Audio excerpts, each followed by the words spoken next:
भूल चूक माफ। अगर मैंने आपका और किसी का भी दिल दुखाया है, किसी को हर्ट किया है, किसी को बुरा भला बोला है, जाने में या अनजाने में, तो आज मैं आप सभी से दिल से माफी मांगना चाहती हूँ। कृपया करके मुझे माफ कर दीजिए। भूल चूक माफ। हाल ही में मैंने इस शीर्षक की पिक्चर देखी, भूल चूक माफ। और सच कहूं तो इंटरवल तक तो मुझे ऐसे ही लगी, पर जब क्लाइमैक्स हुआ तो इस क्लाइमैक्स ने मुझे हिला के रख दिया। इस पिक्चर ने बहुत ही सुंदर तरीके से श्रीमद् भगवत गीता के कर्म योग को दर्शाया है और समझाया है। कैसे जानने के लिए मेरे साथ इस वीडियो में बने रहिए।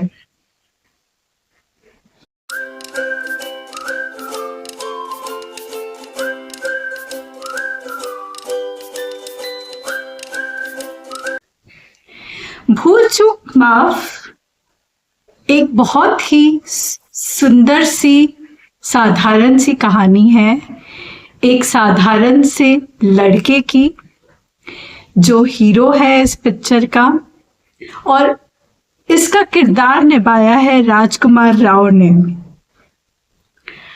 और इस पिक्चर में एक असाधारण सा निर्णय ये हीरो लेता है जो कर्म योग को दर्शाता है।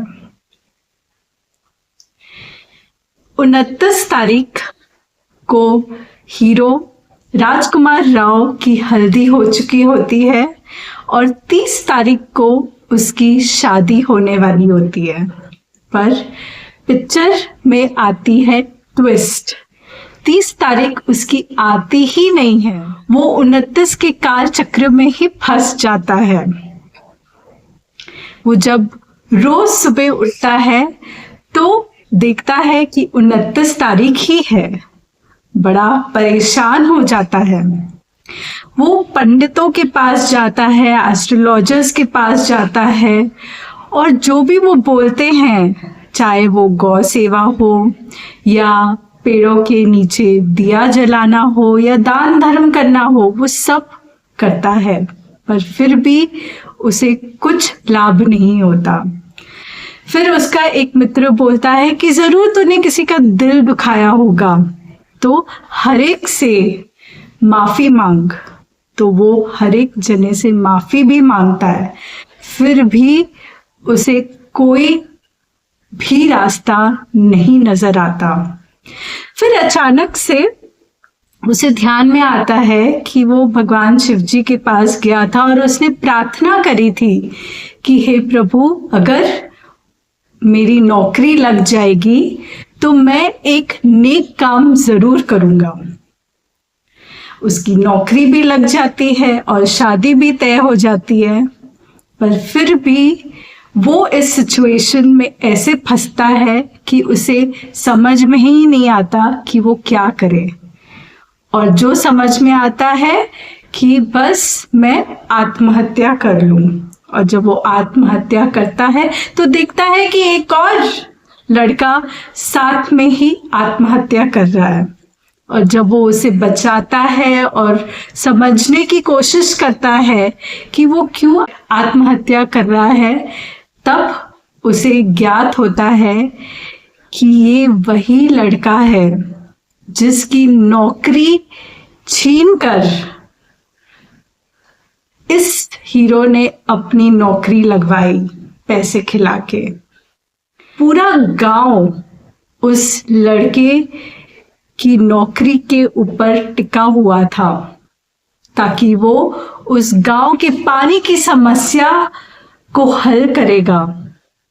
पर जब उसकी नौकरी नहीं लगती है, वो उनकी उम्मीदों के ऊपर खरा नहीं उठता है, तो बहुत निराश होके वो आत्महत्या करने जाता है।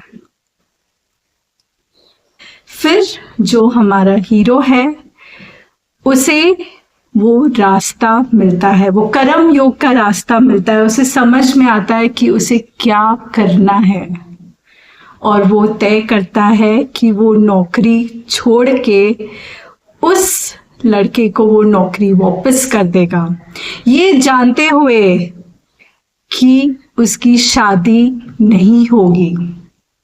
वो अपेक्षा छोड़ देता है और ये कार्य करता है, क्योंकि वो जानता है कि उसके जो फादर इन लॉ है, होने वाले ससुर है, वो तभी उसकी शादी कराएंगे जब उसके पास सरकारी नौकरी होगी। और फिर काल चक्र आगे बढ़ता है। 30 तारीख आ जाती है और सब खुश होते हैं कि आज उसकी शादी है।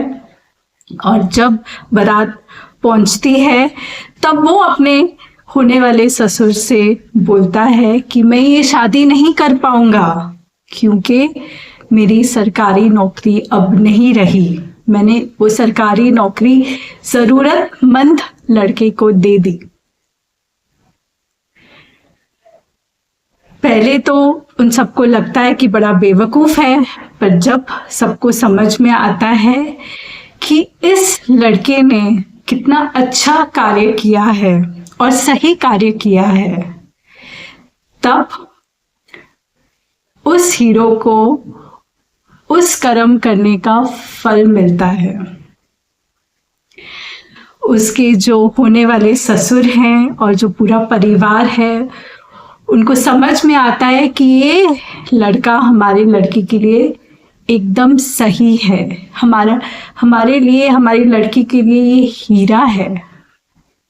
और वो उसकी शादी अपनी लड़की से कराते हैं और हीरो की आखिरी में शादी हो जाती है, जो वो चाहता था।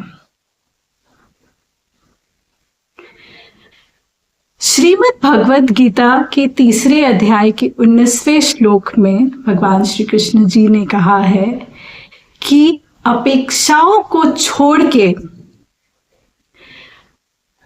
अपना कर्तव्य करो, और जो व्यक्ति इस तरीके से अपना कर्म करता है, वो परम गति को प्राप्त होता है। और इस हीरो ने वही किया, सही रास्ते पे चला, सही कर्म किया। कभी कभी लाइफ में ऐसा मोड़ आता है कि हमारे सामने 2 रास्ते आते हैं और दोनों मुश्किल ही होते हैं। सही रास्ता कर्म योग का रास्ता है, गीता का रास्ता है।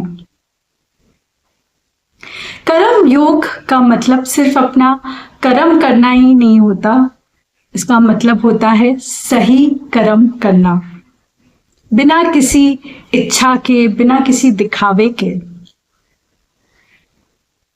भूल चूक माफ, इस पिक्चर को देख के हमें ये समझ में आता है कि अगर हमारी नीयत साफ है और कर्म सही हो, तो भगवान स्वयं आपका रास्ता बना देते हैं।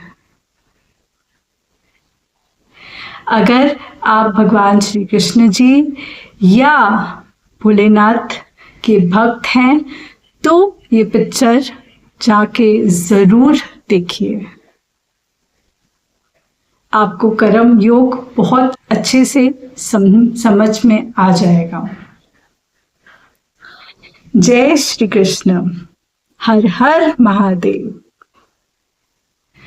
अगर आपको ये वीडियो पसंद आया है तो ज़रूर लाइक करें, कमेंट करें, शेयर करें और इस चैनल को सब्सक्राइब करना ना भूलें। मैं शीतल खुराना, मैं एक स्पिरिचुअल स्पीकर हूँ।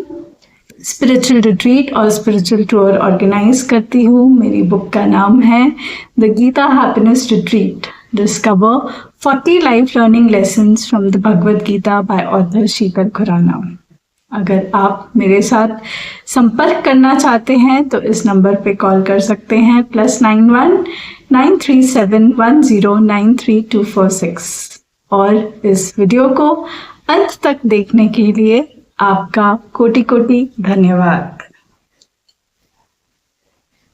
राधे राधे।